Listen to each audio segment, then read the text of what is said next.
सुस्थ रहिबार 20टी नियम। खाद्य खाइबा समय टीवी किंबा मोबाइल देखंतु नाही। सकाळे ब्रश करिबा पूर्व 1 ରୁ 2 ग्लास पानी पियंतु। सोइबार 2 घंटा पूर्व रात्रि भोजन करंतु। सबुबले नाक द्वारा निश्वास नियंतु। पाटिरु निश्वास नेबा द्वारा बाहर थुआ जीवाणु फिल्टर होई पारंती नाही। फल अनेक रोग को आमंत्रण करने सहित सामान होता है। गोटे दिन में अति कम 8 ରୁ 12 ग्लास पानी पीवा उचित। फ्रिज रे रखा जाइतिबा अत्यधिक ठंडा पानी पियंतु नाही।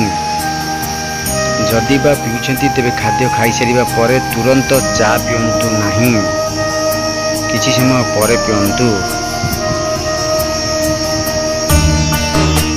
खाउथुबा खाद्य को भल भाव चोबाई खातु।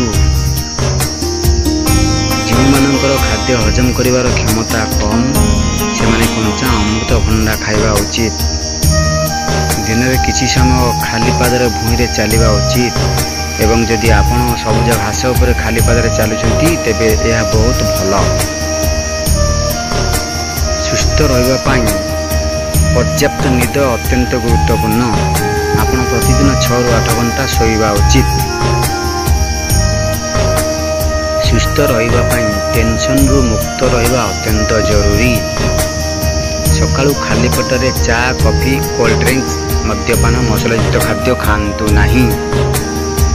खाद्य सठिक परिमाण फाइबर रखंतु। फाइबर होछि आपनक पेट हजम करुवा खाद्य खातु। मध्याह्न भोजन परे बाम पर मारी किछि समय शुअंतु। रात्रि भोजन परे अति कम 500 पाद चलंतु। राति रे भारी खाद्य यथा दही किंबा राजमा चाउर भात खातु नाही।